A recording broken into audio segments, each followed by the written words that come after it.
One of the most critical things to consider when you're actually running your server farm is the backup and restore process. This is your insurance for your farm.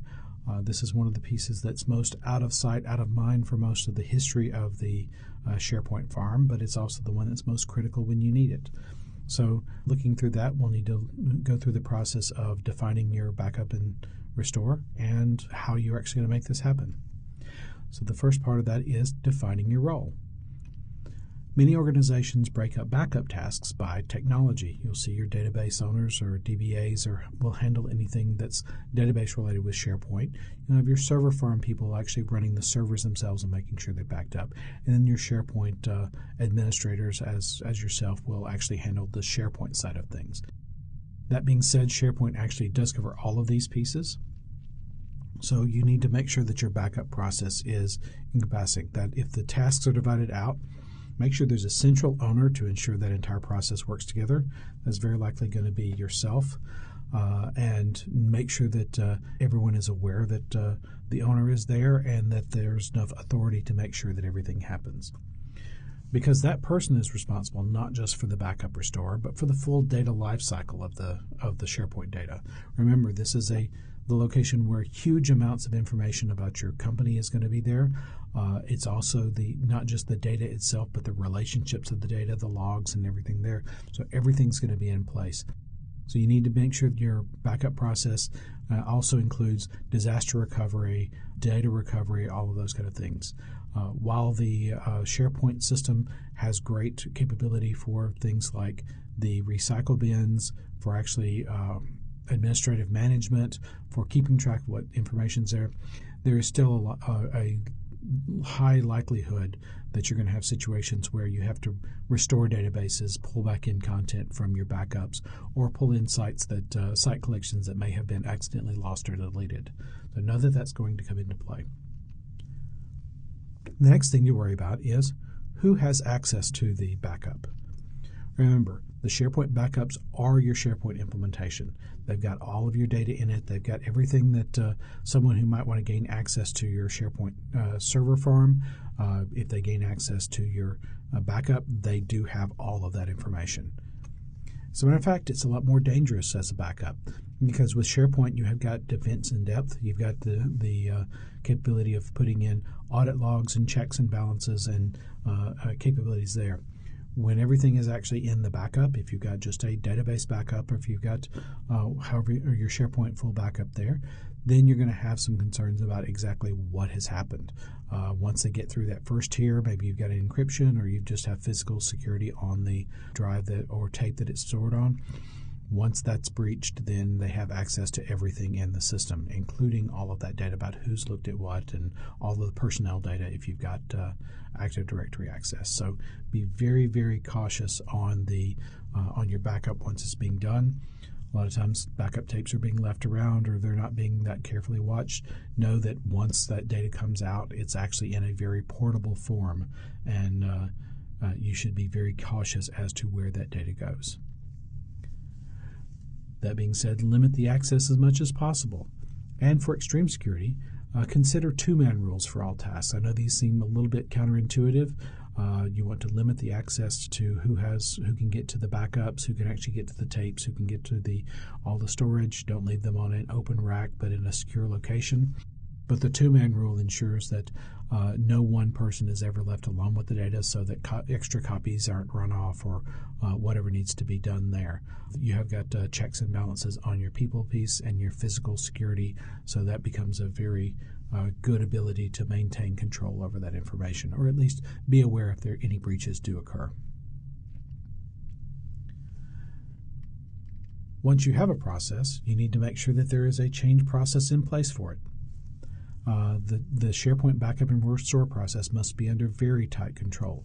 One of the big problems that generally happens is a backup process has been set. Maybe something changes, so the location may change, or the size, or actually even how the farm is set up has been changed, accounts, various different items, and the restore process is not kept up to sync. Once those are out of sync, then you have a lot of problems. When installation changes occur, you need to record it in the process. It needs to be there. You need to make sure that as things are updated in a production environment, and we know they always will be changing. It's a dynamic environment. If it was a static environment, you wouldn't have to worry about a lot of things. But when it's going into place, you need to make sure that those changes are recorded in your process. You need to be able to take everybody out, put in new people, and be able to look at those processes, those documentation, to make sure that it works still.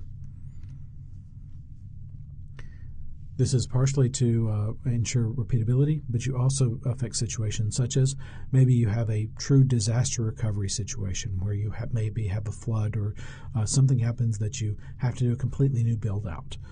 Everything has to be reproducible. You can't just have something in there that says, and install and set up the backup to be installed on all web front ends, knowing exactly how many servers are in place, what's going on, which Active Directory OU it's going to come into place and tie in. There's going to be a lot of different things that come into the change process that make sure that that restore can happen. And then there's the actual backup and restore process. Your backup and restore process versions should be paired. If you're going through and making sure everything's updated and everything's changing, just be aware that you do need your same tracking that you do on many of your documents. You've got to keep those processes in sync. If your retention period is 6 months, many companies are much longer. I've actually been in companies where the retention period is 20 years. Ensure your restore process versions stay around for at least that long. If you got a situation where you got all your backups and then you're updating your processes constantly and you only have the latest version or a version or two back, if those restore processes aren't kept in sync and you don't have the old versions that link up with the backup processes, then surprise, you may have a situation where you got a backup that goes through a process that the restore process is no longer allowed. So keep those in place. Make sure that you've got it going on. When you do those updates to the processes, take a look and make sure that the older one, see why you're updating it. If it's to ensure that you're continuing to gather all the information, that's great. But if you're actually doing it because maybe you're changing your backup process because the restore doesn't work, maybe a location may not be available anymore or a resource is no longer available, make sure and note that and make sure that you know that before you do that, go to pull that tape out to do the restore, the hard drive out to do a restore, that it's going to work and you're actually going to have the information there that you need. And make sure that you're diligent about the backup process. Again, it's one of those pieces that that is often set it up once and forget it. If you set it up and forget it, then you're opening yourself up for being very disappointed when you go back and do that restore. When you don't ever want to pull out a restore and find out that something has happened along the years. How long is your lifespan on what's your mean time before failure on your backup medium? Do you have just one copy of the backup? Is it on a hard drive that may go bad on you if it's been sitting up for 6 months? Do you have tape that may degrade? Do you put it on optical media that may oxidize while it's in your storage location? These are all things you need to worry about. Always be diligent about in testing and questioning how your process works. Very close and very similar to backing up is archiving. Archiving sites or content databases should be done regularly, or at least going through the process of determining what can be. When you're first bringing up a site or a farm, everything's new and everybody's ready for everything to work. All data is needed, or else it probably wouldn't have been migrated into the system, and so archiving is not very high on the priority. But as your systems move forward in age, as things are going along and projects finish up and things are updated, you'll see that you'll have items that are in the database, that are in the site, that aren't quite as relevant as they used to be, or may actually need to not be there. That's when you need to archive them. The archiving retains information, but it also accomplishes two tasks. It manages the storage spaces on your servers.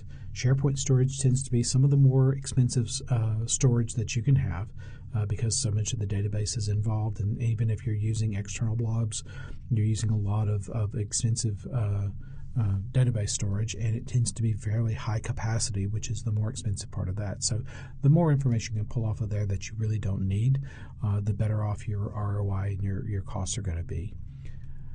but it also prevents confusion or mistakes by users finding out-of-date information. If you actually have a lot of out-of-date information, and I'm sure you've gone out and looked for things, if you're doing searches or if you're doing management deep dives into your SharePoint environment, you can find information that looks very reasonable, it looks very useful, but you find out that it's been superseded in the past period, and now that information that used to be very, very authoritative and definitive can lead you astray. So going in and archiving that information means that you do keep that history that you need. You do have all that information that you need to pull out, but then it's not live on the site, leading your users into trouble or astray, or covering up the information that they may actually need for their jobs. Archived information should be stored in multiple copies. I mentioned for the backups that you need to know mean time for failure for your media, actually how long it takes for physical damage to happen, what can happen with the different locations. We can actually talk about disaster recovery with this, for having the data being lost in, you don't want it to be going off into the warehouse, such as the crate in Raiders of the Lost Ark. You want to be able to find it again, but also know that if any copy does get lost, that you actually can still bring that archived data back. So having multiple copies in multiple locations is very important for archive data, because remember, you're not going to have a live copy anymore to be your first line of defense for that. So when it comes out, make sure you've got it in a proper location. So the backups themselves, let's talk about that. The SharePoint backup should be done in a consistent manner. This sounds a little bit self-evident, but it does need to be said. Too often the case is that it's not being done in a consistent manner, that it's being done just whoever ends up with it on that week. Maybe the job rolls around to check everything, or something's happening, and things don't stay the same. If things don't stay the same, we've already mentioned that if your backup process is not in control, then you're going to have problems on your restore if you do need to do it. You need to know how long it takes. You need to know what's happening with the process, where the current backup is. Make sure that everything's being moved around in the right place. So be very rigorous and very consistent as those backups are being done. There are a number of tools as well that you can look at with how SharePoint is done. You can do a central administration backup, which is generally a manual backup, and that's generally useful for deployments of less than 15 gigabytes in size of data. Most SharePoint farms far in excess of this, but then the central administration backup is generally the most visible of the tools that can be done there. So be aware that the most visible tool may not be the most appropriate for your environment. The PowerShell SharePoint backup handles things, is very scriptable, it's very easy to reproduce. Know that you're looking at about 100 gigabytes of storage is appropriate for there. Again, anything that's working with a SharePoint backup, 100 gigabytes of data is not a lot of data. At that point, you're looking at probably a department server or something like that. Be aware that if you're doing something more than 100 gig, you may get away with it, but you're going to start having situations where the backups may take longer than you have time, or you may start out with this process and find you outgrow it very quickly and need to change over, and then you're going to break your consistency. Then you're looking at the database direct backup. If you've got a DBA group, they may lean very heavily to the database direct backup because they're used to that. They can actually handle it on the server. They already have the process in place. Know that a database full backup is still only recommended for about less than 100 gigabytes. Why is that? It's because mostly the time bringing that data back out. If your DBAs haven't already told you, if you're looking at terabyte or multi-terabyte database stores, which SharePoint can sometimes get into, then you can run into very long backup processes. You can help your backup situations though by actually making sure that your SharePoint databases don't get into those huge sizes. Being able to go in and work with them and be able to break things out, so you can actually do some rolling backups that pull in different content databases that stay below your limit, and you can work with them really well. That being said, with that, If you've got those large databases, you're going to need to work with your database administrators to do things like incremental backups on your databases. That's really going to be the way to do it, so that as those changes come through your database server, you're not doing a full backup on everything, but you're actually having a process where you can pull out the differentials and drop it into the location, but still be able to restore it. Something I don't have on the slide here, but you also want to look at is you've got things like replication to different physical locations. That incremental is also going to be a big issue for you, because as you're moving those SQL logs around, you're not moving terabytes of information to remote locations. You're actually able to just run the diffs and keep everything up to speed as you're moving your servers around. And then one of the important pieces is audit the backup logs and ensure success. Again, you may go, well, that's self-evident, but too often it's not. It's really amazing how many times the backup's been kicked off, the log's been running, everything's been going, and it's been erroring out for the last month or 6 months or whatever, or the last time you actually had to pull out a restore and found out you had a problem with the backup. So audit those logs, put it on the schedule, make sure it's done on a very regular basis so that you can make sure that those backups were completed in a proper manner. So we've talked about the individual backups. Let's look at how you've actually got the scheduled backups working. Schedules may require some planning. I would actually say it almost guarantees that you'll need to do some significant planning to make sure that the backups are working.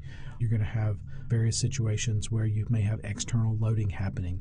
You don't want to be doing the backup during the day while your users are in the system because, well, now you're going to do resource contingent for that and you're going to slow your site down. With large systems, it's not unknown for a backup to take much longer than a day. So we've discussed, everybody talks about daily backups. If your backup takes longer than a day to operate, then you're obviously going to be falling further and further behind if you try and do a daily backup. So know what's going on, know when you're actually getting close to that period, know when you're actually moving outside of your window. If you've got a 9 to 5 operation in your organization and you can actually kick off your SharePoint backup at 5:01 if you're doing a daily, find out how long it's going to take. Find out how quickly you're approaching that 9 a.m. point where you're actually still doing the backups when everybody comes in and you get your peak morning load. So think about that, and as you're working your schedules, know that there are factors outside of your SharePoint farm that you're going to have to take into account. As with the backup log files, make sure those backup jobs are actually being run. It's great to look and make sure your backups are running to completion, but if you're not checking the dates and making sure that the backup job was kicked off when it was supposed to and the backup job actually started, again, it's easy to do a audit on your backup log files and say finished, finished, finished, and not realize that you're actually missing a couple of days or there's every other schedule has not been kicked off. So detail on the backup log files, but actually on the backup job files, making sure those are coming into play and actually working for you. And then incremental or granular backups can really help shorten your exposure times. If you've got situations where you've got content databases that are much more critical, or that you've got situations where you've got a site collection that's one of your more important ones, being able to pull those out individually. You can do those in a much shorter time period to make sure that even though you may have a longer exposure time on your full site, it may be that you can only pull a full backup every week or maybe even every month for very large organizations. Doing an incremental and pulling out the differences on a weekly or a daily basis, or even pulling out a full backup of just one site or one site collection, one site, can really ensure that you've got the information you need, and when your boss comes in and says, I need to restore that, you can do it very quickly and very efficiently. So we've talked a lot about, I mentioned restoring a lot, but let's talk a little bit about it deeper. Regularly test restore your backups.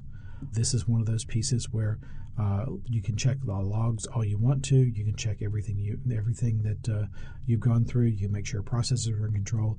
But until a backup is restored, it is still a restore in potential. You have no clue if it's actually going to happen. You want that to, you want to be able to drop those in, make sure that backup has been restored. Very cautious companies actually restore each backup before they mark it complete into a test environment to ensure that everything has worked correctly. You want to go through and be very paranoid about this. You want to say that, how do I put all this in place? How do I make sure it all works? One of the nice things that you can do is killing two birds with one stone. You can utilize those test restores to update any test or development environments you have. If you've got data that's being used by your developers, if you've got test environments that you want to check out what-if scenarios or those kind of pieces, take your production backups and restore them there. Let everybody go in and see what's going on. This makes a extra task to ensure that you've got coverage and opportunity for you to make sure that the other organizations, the other pieces of your system are actually always up to speed, and you're not going to have any surprises on that side as things move forward. One of the problems that you can have with development environments that this fixes is that your developers can be working against data sets and templates that are very out of date if you don't push these restores in, so they will be happy to have it as well. We've gone through all this. Don't assume a successful restore of the database or the backup means that all data is returned. You need to have another process in place. We've got processes after processes and checks, but basically go through and run checks on the data itself. Common problems are that the data wasn't fully backed up. Something happened. It was the information that you need was excluded from the database or excluded from the backup. Test the site topology for missing data. Maybe you thought that the backup of the site collection had something in there, but instead of it being a sub-site that you were going to back up, it was another site collection. So you actually have a truncated tree. Things up underneath the piece are just missing because they weren't part of that site collection backup. If you're doing full backup, you're not going to worry about that. But the more you're doing incrementals or granular backups, the more chance you have that you're actually missing some of the data that you need. So go through there, do the full restore, make sure that the information is actually being restored correctly and that you're getting back everything that you thought you were. It doesn't mean you have to get back everything. Again, with a partial backup, you're only going to get a partial restore. But know that everything that you thought you were getting backed up is getting backed up, and the things that need to be restored are being restored. So we've kind of talked through this. Let's look at some of the options of backup and restore on the SharePoint Central Administration. So here we are at the Central Administration Backup and Restore. We can actually see that we've got our full backup up at the top and we've got our granular backup at the bottom. This is very a manual process, but you can actually see what you've got in place. We can configure our backup process where we can say how many backup threads and how many restore threads we've got. We also have our backup location.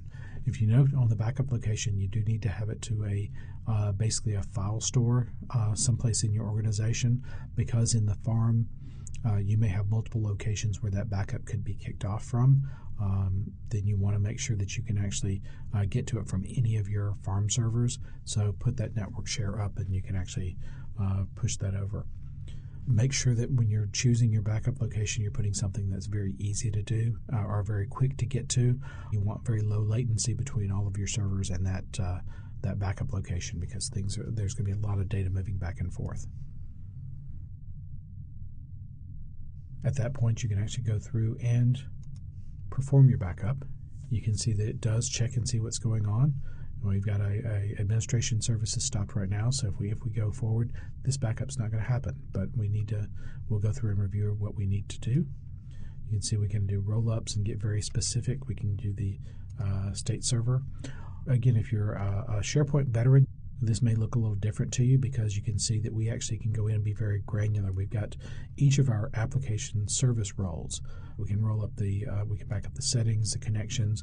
We can be very, very specific about what comes in with the backup, or we can roll them back in and just go off the pieces. We've got our web applications here where we can actually get all of the site collections below that. And as you notice, I can actually just, for this backup, if I'm going through and being selective in that, I can't do multiple selections. I'm actually pulling in just one item at a time. So be aware of that you're going to have to do some, if you're doing very detailed scheduling with the full backup, that you're going to have to do several other things in here to make it all work. And then we come through and we can actually say fullback or differential. Differential is the piece that will help you pull in just what happened, what's changed since the last time you pulled it up. You can actually see we're backing up this component. We can change the component like we did on the previous piece. With differentials, You need to be very aware. SharePoint does keep track of, and we'll step back up, keep track of what you've been backing up. So the logs are actually maintained on the server itself. So that's one benefit of doing the backup and restore. You see we haven't done any yet, but if we'd done full backup in incrementals, it would be able to roll those back up to that point in time and give us exactly what we were looking for. And then we can actually check the backup and restore statuses. Again, we don't have any history here, but it would actually show us what's going on. We can actually show the location that we're pulling it in. If we've got, it's actually storing that history in the location. So if you're moving the backup directory location around, know that your history is going to be just for those backups that you've done in that location. This is actually for two reasons. One, that if you do lose your server farm, you don't want all of your backup information on the server farm that you've just lost. And the other piece is that you can move things around and actually do different histories depending upon what you're working on. So be very careful when you're doing that, but you do have a lot of control over how you can actually do those diffs. And when you get a full backup, and if you want to do a full and several diffs, or you want to do some processes around snapshots, you can actually duplicate that directory and give you some flexibility in how the incrementals work.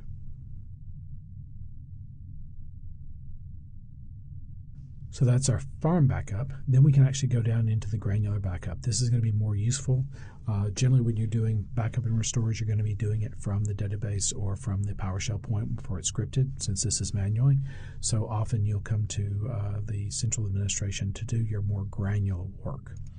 So we can actually come in and say, we've got the information that we've got in place. We can actually choose the site collection that we want to back up on.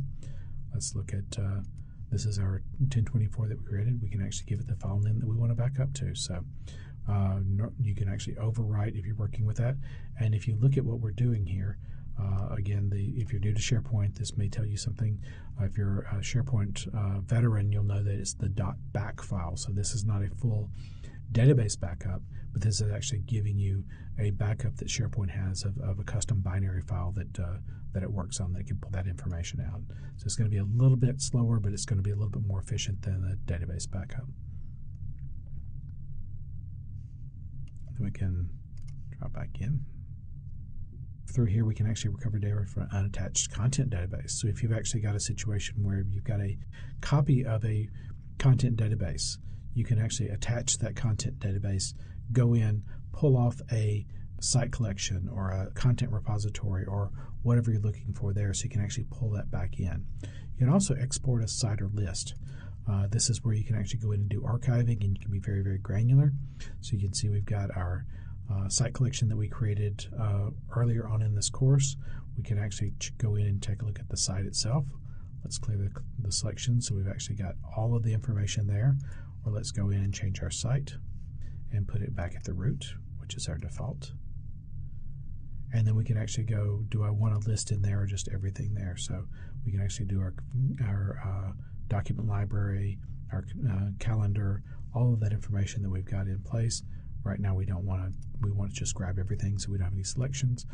Again, we're doing a file location, so instead of a full database backup, we're doing a CMP file, which pulls it into place. We can have it overwrite if we want to, but if you don't have it overwrite and it already exists, you'll get an error. So know that you kind of have some choices there of overwrite and possibly lose the old backup, or not overwrite and not get your new backup done. So this is one of those places that probably could use some additional improvement. Export the full security. This is another one of those pieces where you kind of have to think about things, because if you're exporting the full security, you are going to, when you restore, you'll pull that security back in, which is very valuable. The issue is that if you pull it into another location or something where those accounts aren't available, then you're going to have to go through and do some cleanup on the security side. Almost always you want to do the export full security because you want those backups for coming back in. But if you're exporting that information to go to maybe a different farm, or you're having a section of the company that's being transferred, you may not want to do the full security if it's going on to a SharePoint farm that may not have access to those accounts that you're looking at. And then export versions.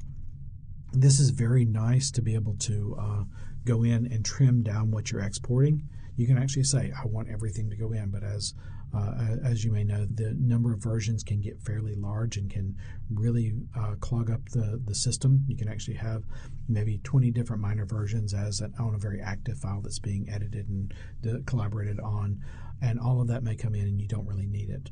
If you're doing an export, you're doing kind of an archive situation. So what you can actually do is you can actually change out and I just want the last major version. Just give me the last published, and I don't really need the history anymore, especially if you're not exporting the full security.